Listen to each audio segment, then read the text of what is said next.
Welcome.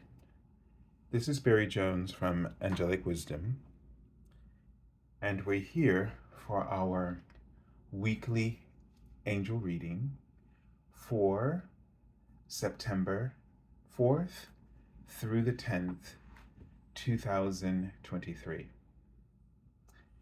So, as we begin, I'd just like to thank all of you who are returning to this weekly series, and to also welcome anyone who might be new to our Angelic Wisdom community. So, welcome to you, and for everyone else as well. I know this is the Labor Day weekend that the video will be coming out. So I hope you all enjoy your weekend, and as you prepare to start sort of students returning to school or to college, or it's just this time of the year. Seems like we're just sort of getting back into our routines and usual schedules. So coming off of our summer vacations. If, as a reminder, if you haven't already, make sure that you subscribe, select the all notification bell, dislike, and leave your comments. Also, if you'd just like to donate to my channel, you can use my PayPal Me link, which you will be able to find in the description area below this video. If you're looking for an angel reading, you can go to my current website, theangelschool.com/services. That link is also below as well. And I'm also going to include the link to the general monthly angel reading that I just published yesterday, on Friday, on the September 1st. So if you haven't watched it yet, make sure you do that so that you can sort of just get the understanding of the energies for this month that will be playing out for us and what we're working on in terms of our connection with the divine. And that will be, if I didn't just say it, the very first link that you'll probably see. And I will be working on the monthly angel scopes, the zodiac signs. It's just going to take me a little bit longer because it's everything that's going on. So I mentioned yesterday in the other video that I am, working very did hard. I can't speak today. With my brother's situation. This is going to be a long, tough journey for him. And it's going to be an awesome spiritual journey for him, I'm sure. And I hope, I thank you all for your prayers and your healing that you've been sending. It's been really helping him tremendously. As you can imagine, this is not easy for him, this whole new reality, losing, mobility on his right side, some struggling with his speech a little bit. And of course, as the situation was described to me by the doctors, the neurologist yesterday, little bleak, but when he spoke to my cousin, he actually gave her a little bit of a better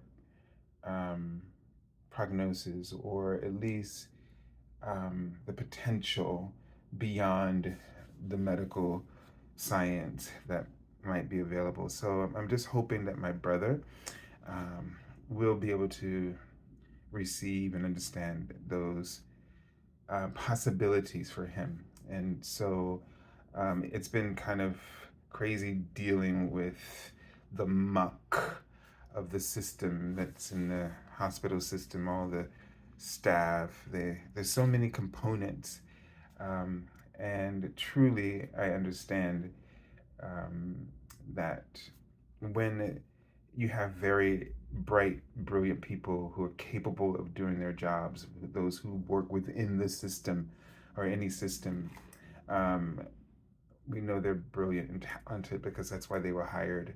But oftentimes, just like when I remember in teaching, the you're not given the resources and the support to really come in and face the job with all of what you need to do it well and to the best of your ability. And so that it starts to create sort of a fraying of all of that talent when you don't take care of it from the top. So I do understand that, but it is just very difficult um, for those of us, who are dealing with its family members, trying to support our loved ones. So um, it will all get better as soon as he moves to, I think, inpatient rehab. I think he's eager to do that. Um, and we'll then aftercare, home care. And so these are the things that are going to, help him: occupational therapy, speech therapy, etc. So just keep us in your prayers. And as I try to contemplate for myself, how I'm going to um, manage from where I'm living, the possibilities of what might be, and then try to also be very optimistic about the possibilities of what could be um, for him beyond what we can foresee, etc. So let's take a deep breath and just tune in to the energies for this week. And let's just clear our hearts and our minds and just releasing everything into the sea of oneness, into the arms of God and all of his angels, all the guardians of light that now we're calling in to surround you and hold you in perfect alignment and peace with your I am presence. And allow yourself now to receive all of this unconditional love.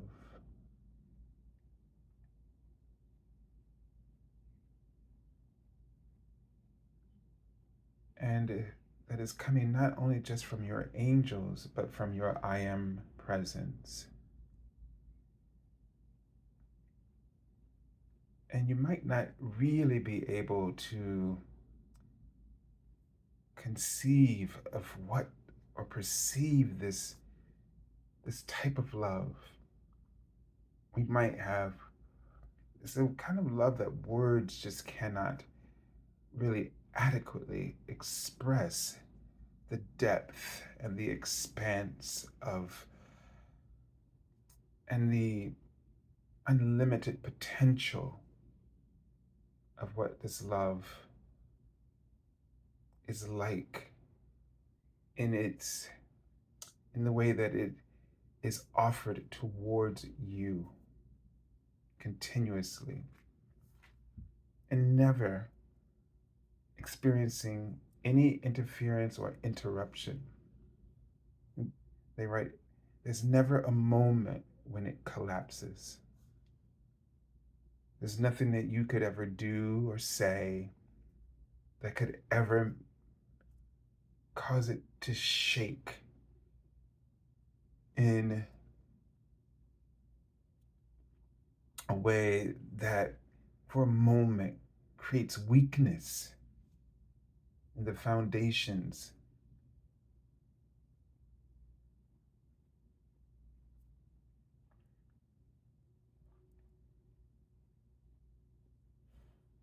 I don't know what this means, but they write fame complete. And it almost feels as if, and they're writing this is just law in some way. Um, Almost, I don't know what kind of a spiritual law, but they're just writing it's a law. It's you know how I feel like we're always struggling for perfection. We're struggling to be better, as if we constantly feel like it's never good enough or that we're never enough. And this creates this whole um, sort of it creates this whole imbalance, string of imbalances that just keeps following us, keeps haunting us in some way. And we're seeking somehow to leave our mark, to be known in some way. We want to be known for something, our legacy.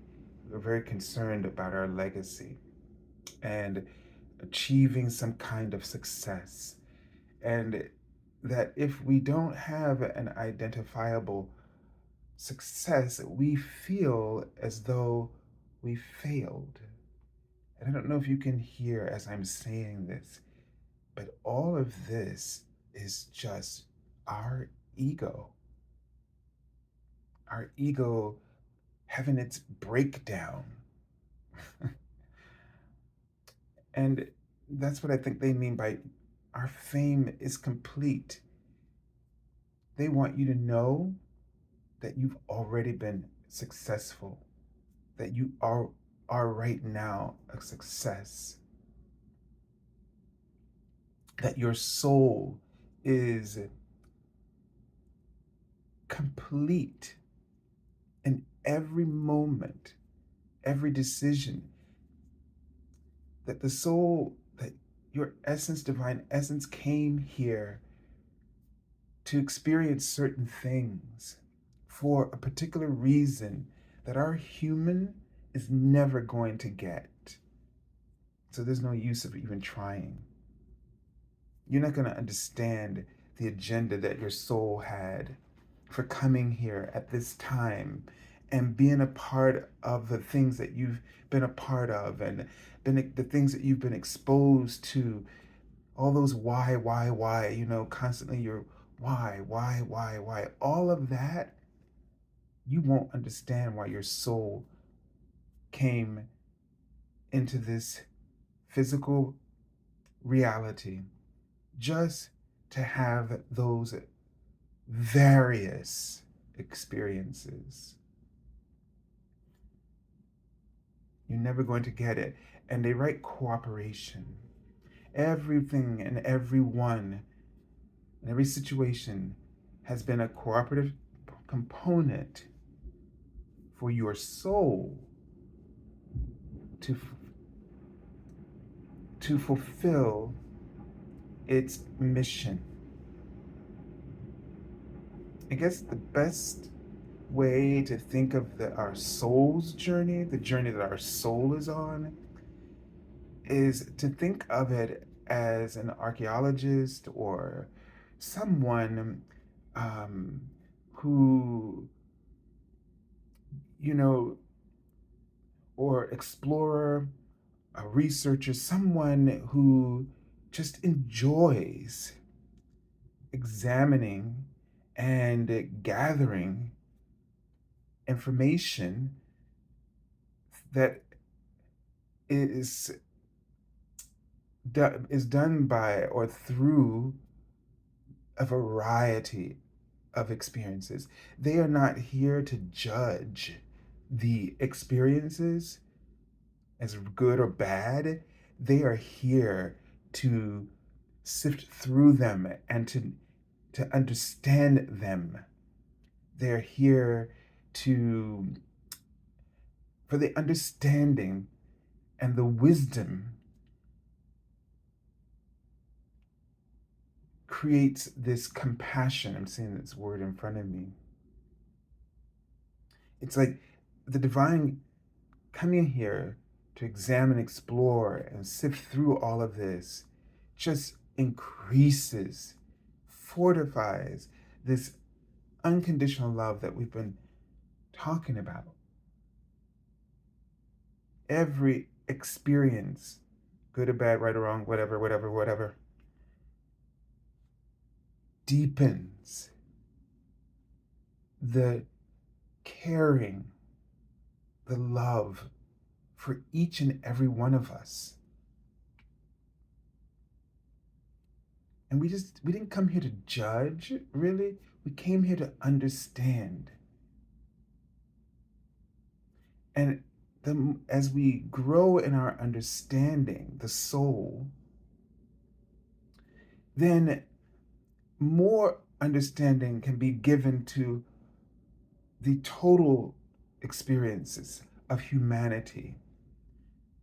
So that at this time, as we're going through our ascension process, leading us out of this three-dimensional mindset of duality and all of these things that we struggle with in this three-dimensional personality, as we try to move towards the fifth-dimensional personality, which sees the bigger picture, is not obstructed by any of the experiences, and gets back into alignment with its I am presence and the soul for the exploration, the excavation of awareness and understanding that leads to a deeper love, being able to see right to the heart of your truth and your purpose or mission, seeing the success of your soul and every other soul, being a witness and respectful witness, an unbiased witness of whatever authentic you allow to be expressed. The total opposite of the three-dimensional mind or personality is totally intolerant of your unique self-expression and truth.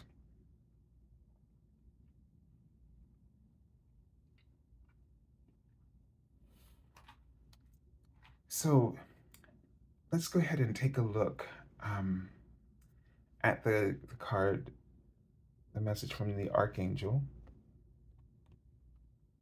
Didn't we pull this card for last weekend? Archangel Jophiel. I do believe it was Archangel Jophiel. I can't quite remember last week. But this wisdom that we're just talking about, it's coming back to us again. All right? And I think it's really important. I was just sent to a high school friend this week that I was talking to. He's also a minister. And, I was telling him, and I think I really believe this on some very deep level, although my human screams at all the things that I've been through in my life. But, you know, even if I don't, in my ego, if I'm not living up to what my ego thinks is success, I know I really have learned to treasure all the wisdom that I've gained from every experience that I've ever been through, no matter how heart-wrenching it has been for me. I do deeply appreciate the wisdom.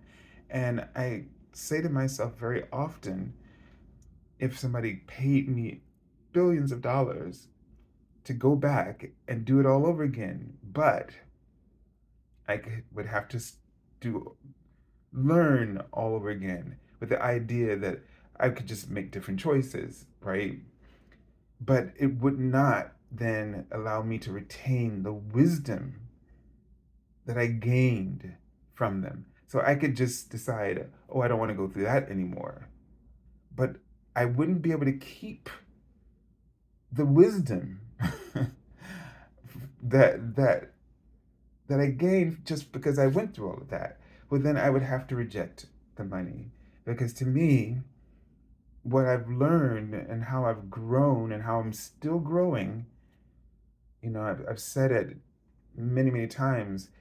Um, I'm a little selfish, and the reason why I do these readings is because they are my opportunity to hear the divine and to learn very important things at very difficult times. I did this when my mother was in the hospital and then died. I haven't stopped the weekly readings for any purpose yet. There hasn't been one that I've found. It helped me immensely. It's helping me immensely when I'm going through this with my brother. To connect with the divine is always the consolation prize, if you will. And so many of us are struggling with our this perfectionist. It's almost like if the ego had many heads, this would be its biggest one for some of us. And that constantly telling us that we're not good enough causes us to, it creates sort of responses and reactions that are not healthy, that keeps perpetuating a cycle. And as they write in front of me, it will be endless. And I think I'm starting to feel the beginnings of what I've heard people who have lived longer than me, that at some point you start to really care less about all of that, less about impressing, care less about being perfect, and start to care more about enjoying yourself. And that is when you really start to get in touch with who you really are, what is your truth, and being authentic in every way. I feel like the remedy for perfectionism is just authenticity. And some perfectionists might be able to, you know, try to perfect being authentic, but it's definitely a better channel of your or investment of your energy than just plain old perfectionism or trying to be impressive, successful, and not ever being able to enjoy what your soul is enjoying, which is life. We didn't come here to criticize life, but that's what we do, self included. We didn't come here to try to make everybody else be something else that makes us comfortable. I don't believe that's the world of peace either. I know that it feels like everyone else's decisions, especially people in places of what we have given them this title and we've projected this onto them when they're just nobody different. They don't feel any different than you and I. The only reason that you and I perceive that, and they might as well, is because we've set up this picture, this projection that some people have it better than others. And you might say, yes, they do. And I'm saying it is beauty lies in the eye of the beholder. So they are struggling. People, everybody that's a human being is not exempt from life because every soul came here to experience life. And life has its challenges and its very, very beautiful moments. And there are plenty of beautiful moments, many of which don't always just happen to us the way that we feel challenges do. It seems like challenges are always happening to us. However, we first got to remember nothing is happening to us, it's happening because of us. Meaning we're creating our realities, we're choosing what to focus upon, we're choosing how we focus upon it. And it's that how we focus upon it is the most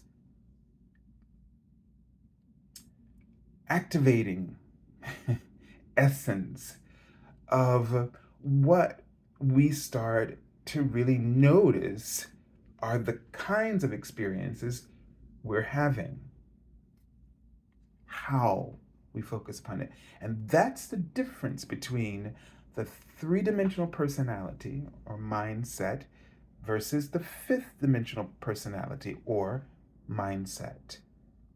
The fifth dimensional personality, which is what we are transitioning through, is always aware of the infinite possibilities and is aware of the empowerment of free will. Beauty lies in the eye of the beholder.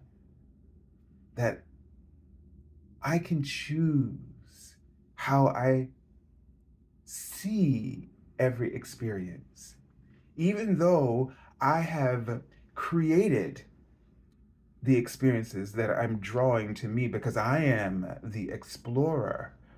I am the um, sort of the person, the archaeologist of life.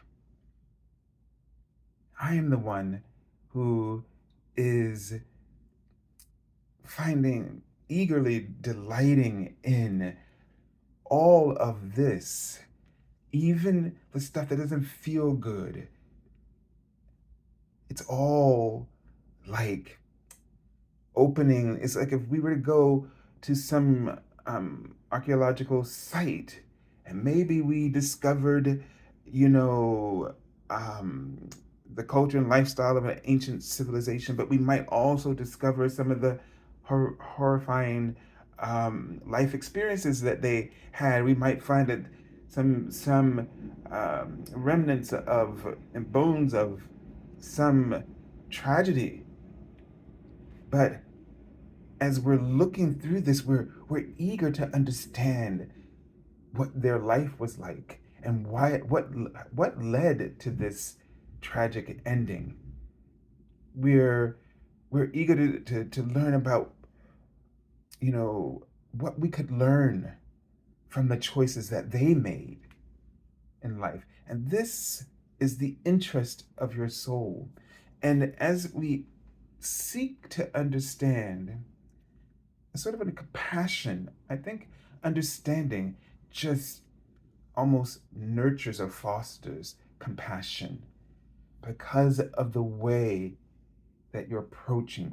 Understanding is sort of an approach. If I'm seeking, fervently seeking to understand, it kind of makes no room for judgment. I'm not saying judgment can't slip in there in the crevices somehow, but it really just doesn't make a lot of room for jumping to conclusions and judging and, you know, this is it kind of thing. So the card says act with wisdom and use information for the highest good.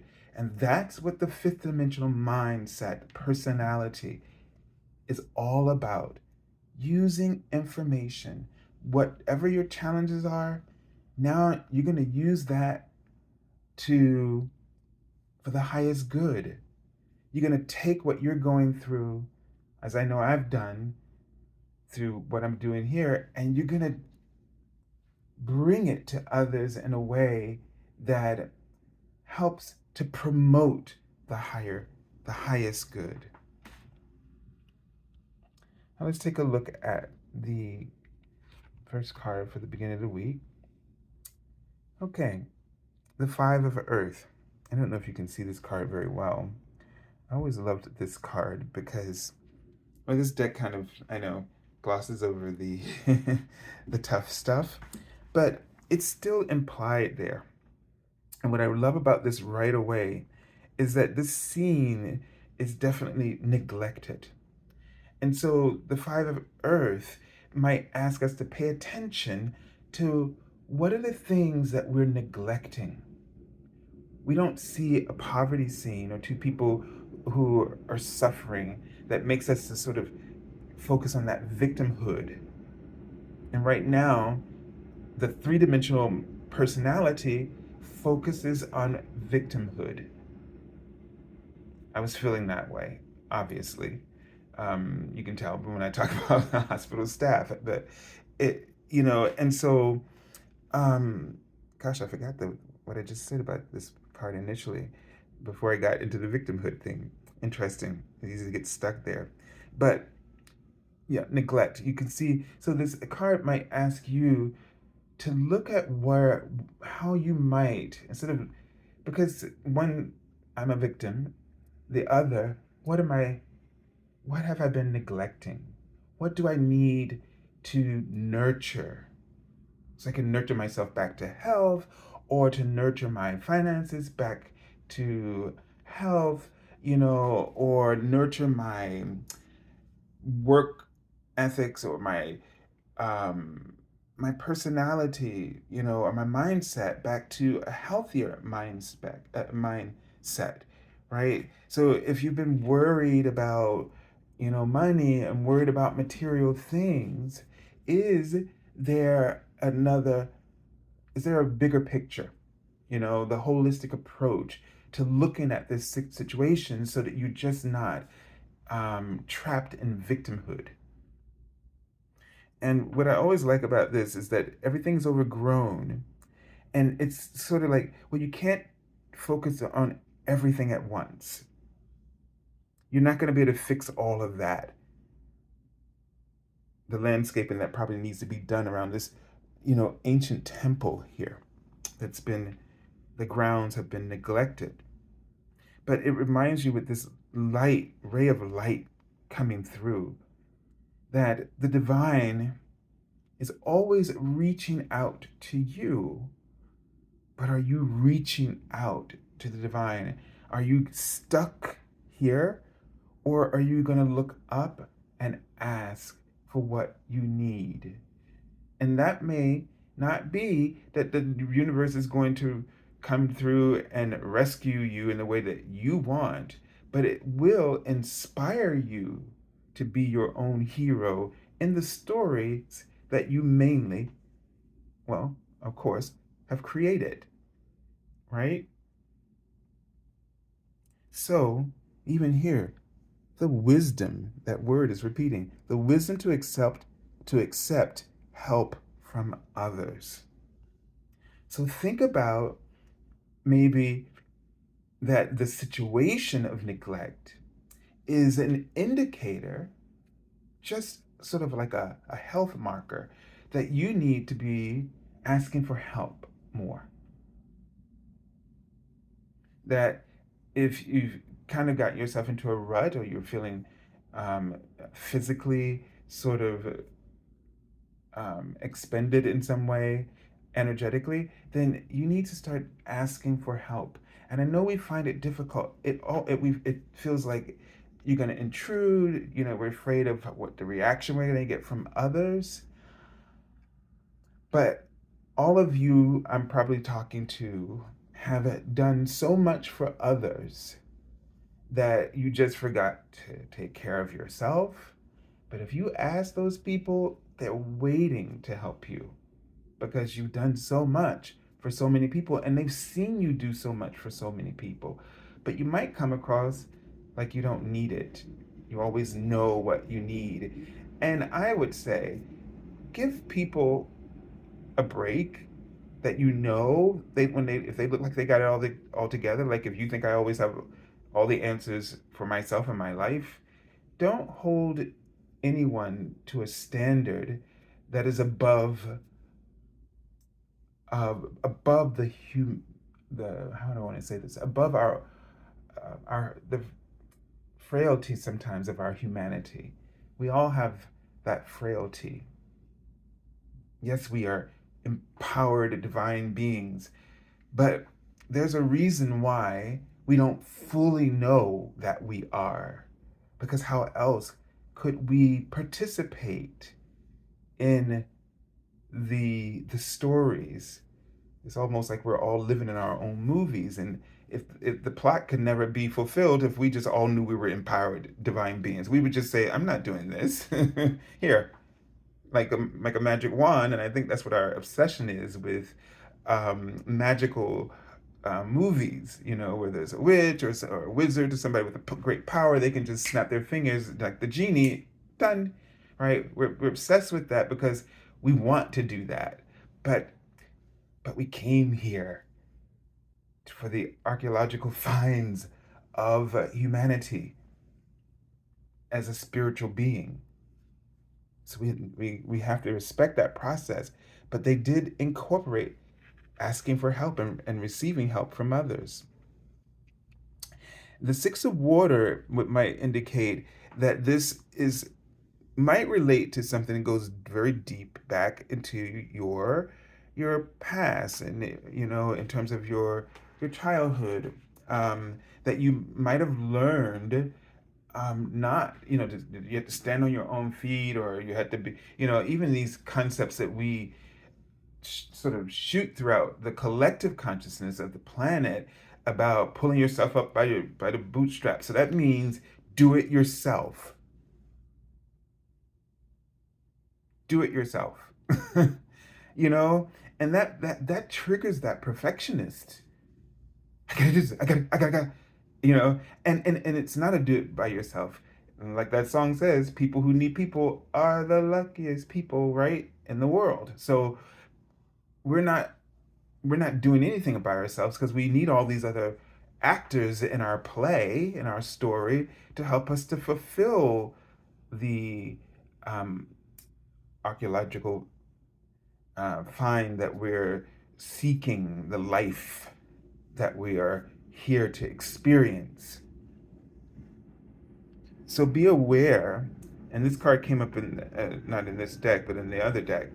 This card came up in our monthly reading. And it's interesting because the other card was the Hierophant. Here we have five again. And so just looking at that energy, and one thought that I had that I didn't mention in that video is, you know, institutions, right? So I did say that, but the Hierophant represents not just the church, but in tarot, all like government, any kind of establishment that represents culture. So like, you know, like our government represents an American culture and its traditions, or like any country. And this inner child, like these two cards coming up against that, it sort of signifies that there are some deep beliefs, personal beliefs, that are um, being challenged in order for us to grow, to kind of grow up, right? It looks like we're kind of just all stuck in this, you know, seems like a whole bunch of teenagers are running the world right now, all this raw emotion and fear. And this is very easy for us to all be very afraid and become very worried about everything. And it makes us feel like children, like, you know, that victimization is that child who could not stand up for itself or make choices, you know, or reason, um, come up with sound reasoning to sort of to be able to object to uh, the systems. So it seems like we're really confronting sort of our the ways that we've neglected ourselves, our world, right, the planet, our own, like the economy, our own personal economy, our own beliefs and things that we've set up, our own traditions, the way that we sort of the little microcosm um, that we're that we call our reality in our life. So there's a lot of wisdom that we can gain from this in this week. And the page of air, I feel like the word is just speak out, right? Or speak your truth, or be bold enough to really stand in your truth and to really I just saw the word release some of these things. I mean, the page of air that they always have the sword, so it feels like sort of a Archangel Michael energy here, where you just cut the sword, cut the cords um, to extraneous ideas, beliefs, obligations that just don't serve you. So you got to be very aware that if things are pulling you down, what are those influences?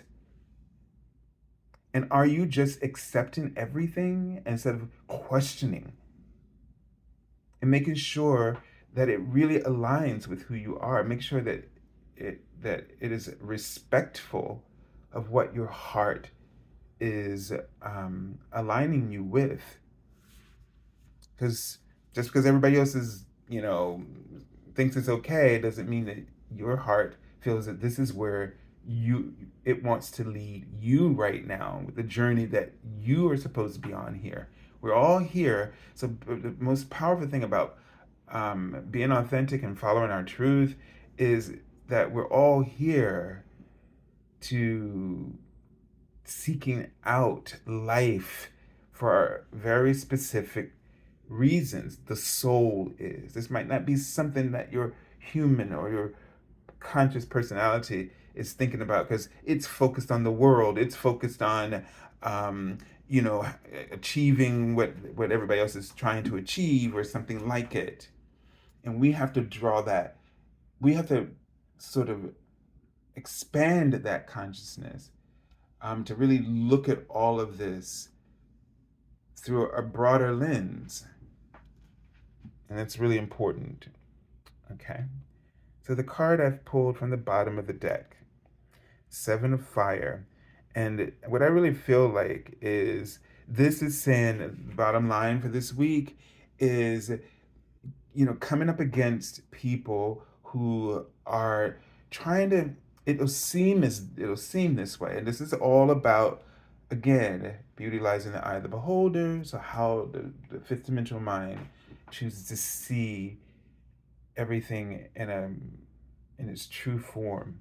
And it's sort of like feeling like your ego will feel like everybody's trying to challenge you, or trying to get what you have, right? Trying to knock you off the throne, and getting into this defensiveness where you're trying to defend your position, what it is that. So don't let yourself get goaded into defending your position, because that takes you away from actually holding down your position. That is to say, doing what's necessary, the role that you've been given, the role that you've in or chosen. Instead of fulfilling that role, you're defending it. And when you get into defending your role, it's as if you're already being pulled off of that that ledge, that new level that you've risen to. You're just giving people the chance to just yank you off. So don't. I remember when I was teaching, and it was a professional development day, and this teacher that taught that class, she was a high school teacher, and she said, "Don't pick up the rope." Okay, and what she means by that, as soon as you get into a tug of war, you're already giving away your power. So if you don't want students or people to get to, how do I say, sort of sort of jerk you around, or you don't want boundaries here, don't pick up the rope. Fulfill your role, rather than defend it. Meaning, do the work that you've come to do. And you will only be able to do that by listening to your heart instead of listening to whatever is going on down below. I mean, you want to be aware, but that takes greater courage to, courage to the three-dimensional personality, because the fifth dimensional personality is going to get this.